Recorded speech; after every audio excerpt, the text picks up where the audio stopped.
Oui, M. le maire, je voulais répondre à quelques points, Mme Médé, mais comme vous allez le faire, je vais juste m'attarder à un point, c'est-à-dire les débordements à la rivière. Il y en a environ 856, bon, je pensais 846, 856 qu'il y a eu débordements.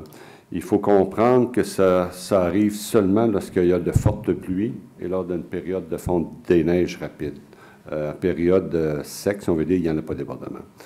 Et il faut aller voir par quoi c'est causé, par contre. C'est causé par 3 éléments principaux.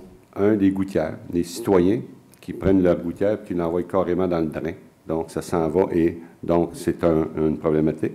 2, les gens qui font pareil avec leur pompe intérieure, qu'on appelle des sun-pompes, qui prennent aussi l'eau puis qui le mettent dans la plomberie et qui l'envoient.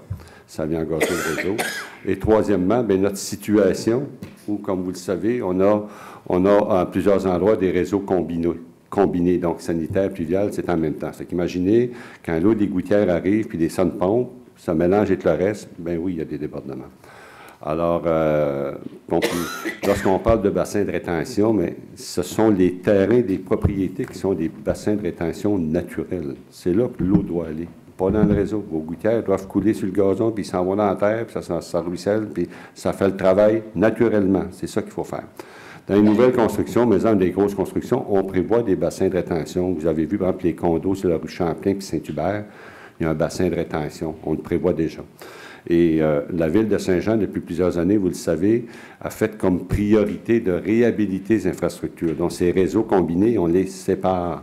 Donc, tout ça contribue à améliorer la situation. Puis on comprend que présentement, il y en a toujours trop, mais on a commencé il y a déjà 10 ans à s'attaquer à ce problème-là, à travailler toutes nos infrastructures. On a vu dans Saint-Gérard, on a vu dans Saint-Edmond, on a vu un petit peu partout, on a vu du côté Est également, où on a séparé les réseaux. C'est un problème majeur, puis on s'attaque maintenant au centre-ville, où c'est un gros noyau aussi, où que le réseau est combiné.